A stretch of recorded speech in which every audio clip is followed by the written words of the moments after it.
Tá, isso aqui eu vou falar um pouco rápido, quer dizer, isso aqui é o pesquisador Eric Hanushek da Universidade de Stanford. Ele tem sem número de trabalhos mostrando que simplesmente melhorar o que a gente chama de insumos, ou seja, coisas aparentemente óbvias, como maior experiência de professores mais qualificados, infraestrutura melhor, turmas menores, nada disso tem impacto sistemático na nota. Quer dizer, você pode melhorar tudo isso e ainda assim a nota não melhorar, às vezes melhora, às vezes não. Então, vou apresentar rapidamente duas tabelas que documentam isso. Então, ele se deu o trabalho de compilar uma série de estudos. Então, aqui, por exemplo, escolaridade do professor. Ele encontrou 170 estudos, 170 estimativas de impacto da escolaridade do professor no desempenho do aluno. Desses 170, 86% não encontraram nenhum efeito. A experiência do professor, 66% não encontraram nenhum efeito. Então, uma grande parcela deles você não tem nenhuma relação. Tá? Aí ele fez para... Agora é para países em desenvolvimento. Aquele é para os Estados Unidos. Países em desenvolvimento, em geral, os estudos com efeito nulo tendem a ser uma fração menor. Então, a gente não vai ter números como 86, 76, mas é muito grande ainda. Então, mais ou menos, boa parte deles, metade, não encontra nada. O resto encontra positivo e alguns encontram até efeito negativo. É exatamente o contrário do que a gente gostaria. Quer dizer, a minha interpretação dessa tabela é o seguinte, não é que melhorar essas dimensões ela seja ruim ou inócua, mas ela, em geral, só vai funcionar se você tiver algum incentivo adequado. Quer dizer, se os incentivos estiverem todos errados e simplesmente jogar mais dinheiro na escola, isso provavelmente não vai funcionar. Então, no fundo, o que importa é o seguinte, quer dizer, a qualidade do professor, obviamente, é fundamental, mas o problema é que a qualidade do professor, ela não necessariamente é sinônimo de melhor qualificação, mais experiência. Um professor de talento é um professor que sabe motivar o aluno, que sabe transmitir conhecimento, e nem sempre a gente não consegue mensurar isso através de variáveis observáveis. Então, a gente tem que construir um sistema de incentivos para que esse bom professor apareça.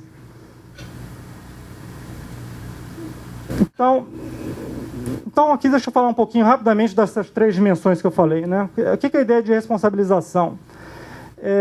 Como o nome diz, a ideia de que alguém vai ter que ser responsável pelo resultado.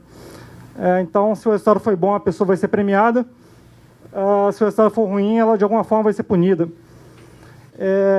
E aí tem várias formas de fazer isso. Quer dizer, uma forma é simplesmente calcular resultados por escola e divulgar o resultado.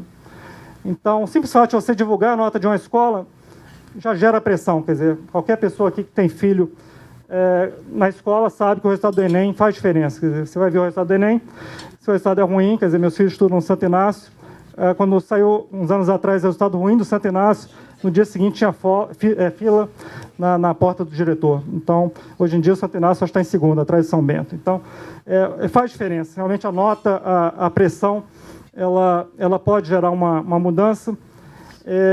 Isso pode ser uma forma, simplesmente pressão, mas pode ser uma forma mais explícita.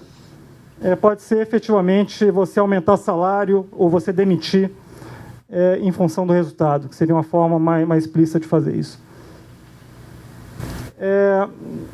Aí no livro a gente toma cuidado de dizer que isso aqui não é uma receita pronta, tem várias formas disso aqui dar errado. Embora a ideia seja boa, seja promissora, pode dar errado. Eu não vou percorrer cada uma dessas razões aqui, mas rapidamente, primeiro tem que medir direito, né? Quer dizer, se você vai querer premiar um professor pelo resultado, aquela prova tem que medir corretamente o que ela gostaria de medir.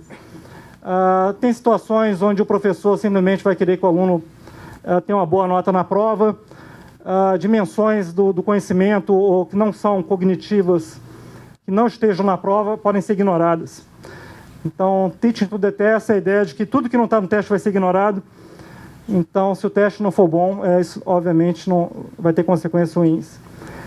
A ideia de circunstâncias aleatórias, muitas vezes escolas pequenas tendem a ter grande variação na nota, porque uma escola pequena, uma turma que faz a prova no ano, ela pode ter um resultado muito diferente da turma que faz no outro ano, não necessariamente porque melhorou, mas porque era uma turma pequena e ela não reflete a população.